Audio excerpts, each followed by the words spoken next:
పార్టీపై మరోసారి అసహనం ఆగ్రహం వ్యక్తం చేశారు కాంగ్రెస్ సీనియర్ నేత జీవన్ రెడ్డి. గాంధీ భవన్ లో నిజామాబాద్ మున్సిపల్ సన్నాహక సమావేశం నిర్వహించారు. ఈ సమావేశానికి జగిత్యాల ఎమ్మెల్యే డాక్టర్ సంజయ్ రాగానే జీవన్ రెడ్డి సమావేశం నుంచి వెళ్లిపోయారు. బీఆర్ఎస్ నేతను కాంగ్రెస్ సమావేశానికి ఎలా పిలిచారంటూ ఆగ్రహం వ్యక్తం చేశారు. బీఆర్ఎస్ పై పోరాడిన మాలాంటి వాళ్లకు అన్యాయం జరుగుతోందన్నారు జీవన్ రెడ్డి. కాంగ్రెస్ పార్టీ జెండా బట్టి టీఆర్ఎస్ నాయకులతో పోరాటం చేసినామో వాళ్లకు మాకు లభించాల్సిన హక్కులు చెప్పట్టు మాతో సమానంగా టీఆర్ఎస్ పార్టీ రాజ్యాంగ నిబంధనలు ఉల్లంఘించి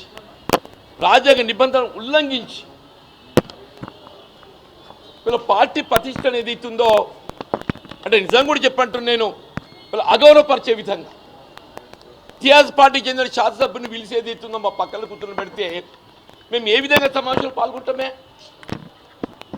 ఇది గాంధీ భవన్లో నిర్వహిస్తున్న సమావేశం, కాంగ్రెస్ పార్టీ అంతర్గత సమావేశం. కాంగ్రెస్ పార్టీ అంతర్గత సమావేశంలో కాంగ్రెస్ పార్టీకి సంబంధించి భిన్నాభిప్రాయాలు కలిగి ఉన్నట్టు ఒక నాయకులు ఎవరైనా పాల్గొనవచ్చు.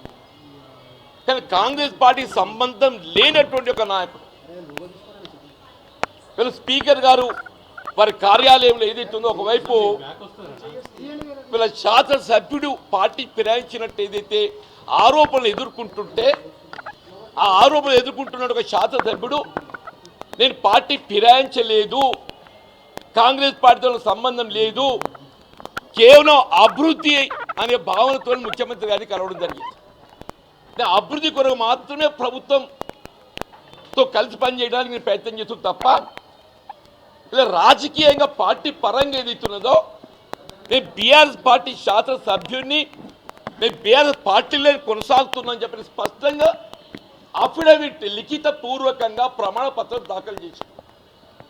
Every time to time that member is saying he is member of BRS party. జరుగుతున్నది ఏదైతుందో కాంగ్రెస్ పార్టీ అంతర్గత సమావేశం. How can A BRS party MLA be allowed? How can a BJP party MLA be allowed?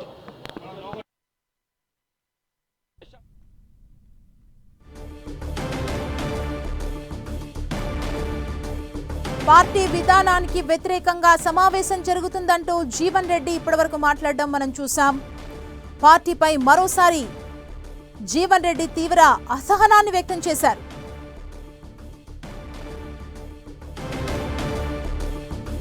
Nizamabad municipal సన్నాహక సమావేశంలో రగడ చోటు చేసుకుంది. సమావేశానికి MLA doctor Sanjay వచ్చారని అలిగారు. దీనికి సంబంధించి జీవన్ రెడ్డి మనం చూడొచ్చు. దానికి సంబంధించిన బ్రేకింగ్ న్యూస్. అలిగి సమావేశం నుంచి వెళ్లిపోయారు మాజీ ఎమ్మెల్సీ జీవన్ రెడ్డి. బీఆర్ఎస్ నేతను కాంగ్రెస్ సమావేశానికి ఎలా పిలిచారంటూ ఆగ్రహాన్ని వ్యక్తం చేయడం జరిగింది. ఇప్పటివరకు మాట్లాడారు, మనం విన్నాం. రాజ్యాంగాన్ని ఉల్లంఘించి వ్యక్తిని కాంగ్రెస్ మీటింగ్ లో కూర్చోబెట్టడం ఏంటంటూ జీవన్ రెడ్డి ప్రశ్నించారు. పార్టీ విధానానికి వ్యతిరేకంగా సమావేశం జరుగుతుందంటూ జీవన్ రెడ్డి రియాక్ట్ అవ్వడం జరిగింది. పార్టీపై మరోసారి జీవన్ రెడ్డి తీవ్ర అసహనాన్ని వ్యక్తం చేశారు.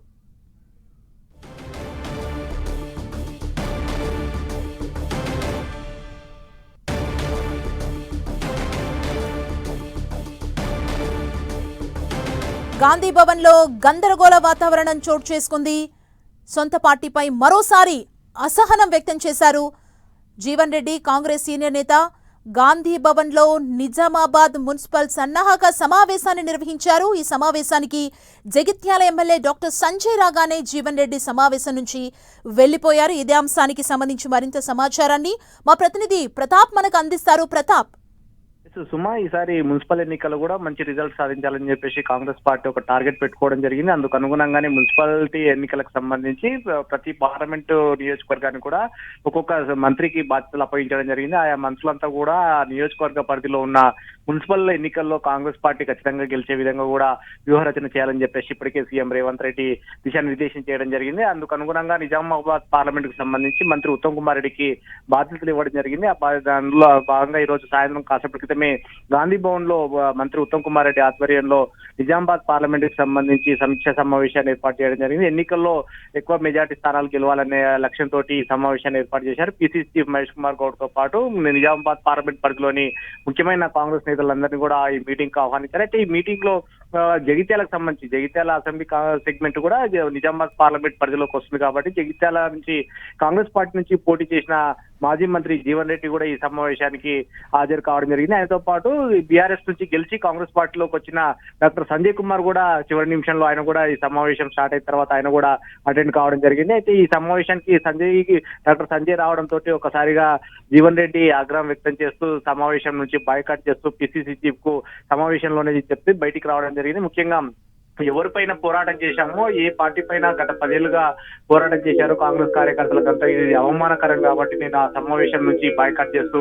బయటకు వస్తున్నానని చెప్పేసి జీవన్ రెడ్డి బయటకు వచ్చి కూడా మాట్లాడడం జరిగింది. స్పీకర్ దగ్గర కూడా ఫిరాయింపు ఎమ్మెల్యేలకు సంబంధించిన ఎపిసోడ్ అంశాలకు సంబంధించి కూడా అఫిడవిట్ లో కూడా బీఆర్ఎస్ పార్టీకి సంబంధించిన ఎమ్మెల్యేనని చెప్పేసి అందులో పేర్కొన్న వ్యక్తి ఈ రోజు కాంగ్రెస్ పార్టీ ఇంటర్నల్ మీటింగ్ కి ఏ విధంగా వస్తారని చెప్పేసి కూడా ఆగ్రహం వ్యక్తం చేసిన పరిస్థితి. అయితే మొత్తం మీద ఈ అంశానికి సంబంధించి పార్టీ ఎలా నిర్ణయం తీసుకుంటుంది అనేది కూడా చూడాల్సి ఉంది. ఎందుకంటే ఇప్పటికే ఈ అంశానికి సంబంధించి జీవన్ రెడ్డి గత కొంతకాలం కూడా పోరాటం చేస్తున్న పరిస్థితి ఉంది కాబట్టి ఇప్పుడు ఈ అంశం డైరెక్ట్ గా నేరుగా సిచ్యువేషన్ లో మంత్రి ఉత్తమ్ కుమార్ రెడ్డి సమక్షంలోనే ఈ అంశం జరిగింది కాబట్టి దీన్ని ఉత్తమ్ కుమార్ రెడ్డి ఏ విధంగా డీల్ చేస్తారు, మున్సిపల్ ఎన్నికల్లో బీఫామ్స్ ఇప్పుడు పార్టీ తరఫున బీఫామ్స్ ఇవ్వాల్సి ఉంటుంది కాబట్టి బీఫామ్ లో జీవన్ రెడ్డి మనుషులకు ఇస్తారా లేదంటే సంజయ్ మనుషులకు ఇస్తారా అనేది కూడా ఇప్పుడు ఇంట్రెస్టింగ్ గా మారింది. సమావేశం నుంచి బైకాట్ చేసి బయటకు వచ్చిన జీవన్ రెడ్డి మాత్రం నేను తాను కాంగ్రెస్ పార్టీలోనే కొనసాగుతాను, కాంగ్రెస్ పార్టీని నేను వదిలిపెట్టను, 4 దశాబ్దాలుగా పార్టీలోనే కొనసాగుతున్నాను, ఈ రాహుల్ గాంధీ లక్ష్యాలకు అనుగుణంగా విరుద్ధంగా జరుగుతుందంటూ కూడా ఆవేదన వ్యక్తం చేయడం జరిగింది.